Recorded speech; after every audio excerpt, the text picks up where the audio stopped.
There is now one Republican member of Congress who is out in front of most prominent Democratic politicians on whether the president has committed high crimes and misdemeanors.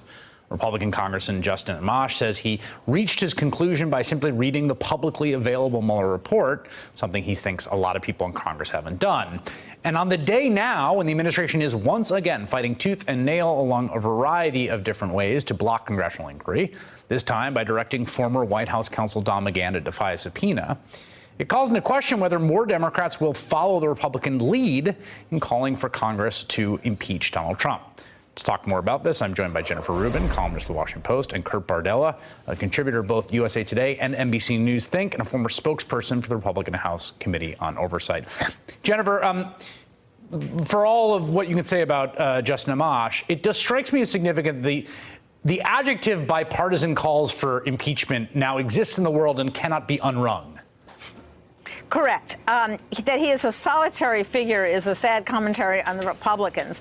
But it does say that this is no longer purely a partisan affair. And moreover, I think what he did, laying out the step-by-step analysis for why there is obstruction of justice, is the most effective thing any member of Congress has done to explain this to the American people. Why the House Democrats have been so incapable of breaking this down, I don't know, with charts or, short phrases, I don't know. But he was able to do it in a thread on Twitter. And for the life of me, I can't understand why they find it so difficult to tell the story, which is what they're really attempting to do by calling McGahn, by calling Barr and others.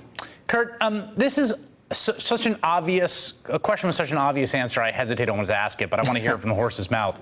You worked for Darrell Issa on the Oversight Committee for the Republican majority when it had the majority. With this set of facts against President Hillary Clinton, would a Republican House already be moving formally towards impeachment? Absolutely, Chris. I mean, it almost begs not even asking the question, right, because there is no doubt. I don't even think, by the way, I wonder if you would even get pushback from a lot of Republicans on that. It just seems like an obvious thing, the earth revolves around the sun. Right. Well, and this is the thing, Chris. I watched for years as we issued more than 100 subpoenas to the Obama administration. If the Obama administration had done anything like the level of obstruction that we're seeing from congressional Republicans supporting this president and this administration, completely saying no to every piece of oversight that this committee is trying to conduct, if that had happened during the Obama years, they would have moved for impeachment. And I think back now as I watch Jim Jordan and Mark Meadows, as members of the Oversight and Judiciary Committees, stand by and do nothing as this president runs roughshod over check and balances, the same checks and balances that they exhaustively, ad nauseum, talked about to justify their what they called vigilant necessary oversight of the Obama administration. They're doing nothing now. The fact that Justin Amash is the only Republican right now that's willing to read the report and draw a logical conclusion that other former U.S. attorneys have drawn the same conclusion, that the president obstructed justice, committed crimes. The fact that no one else is willing to do that underscores how soulless, how morally bankrupt, how completely hypocritical the Republican Party has become. Why do you think, Jennifer, we saw the sort of going nuclear reaction from McCarthy, from House Republicans, and from the president on this? They cannot have one infidel, because from one infidel there will be more infidels. So they have to make sure that they so intimidate every other member. This is not meant to harm Amash.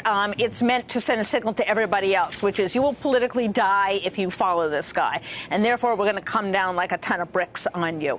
And I think it is very revealing, frankly, about how nervous they are that people would actually start reading the report.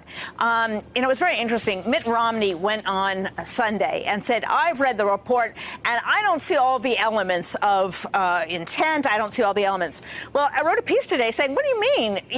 6 of these categories of behavior have all of the elements, according to Mueller. What's your explanation? And his office really didn't have any explanation. Someone thought of an excuse, and that's what the Republicans are doing, coming up with one kind of silly, picayune excuse after another, rather than saying, in a bunch of instances, there was intent, there was action, it was tied to a proceeding, and that's what makes obstruction. And it wasn't one incident, it was a whole bunch of them. And by the way, with regard to McGahn, understand what they are doing. They are saying that the guy who came and testified to Mueller, which is in a report, which is public, cannot come to Congress and repeat that same testimony to Congress. And you know what I think that's about? My executive producer put it this way today, and I thought it was a very good line, that they have the book, but they don't want it to be made into a movie. Yes, and I think that's right, Kurt. Like, it's like, yeah, there's this 500-page report that's sitting there. That's not the way the thing's going to be communicated, and people getting up and saying it in 20-second sound bites in the evening news, even the local evening news, is probably what they fear.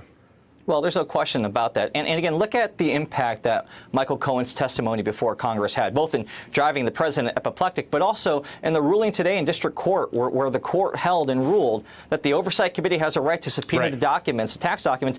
Michael Cohen's testimony, the fact that he testified and said these things under oath in front of Congress, is cited multiple times throughout the judge's decision.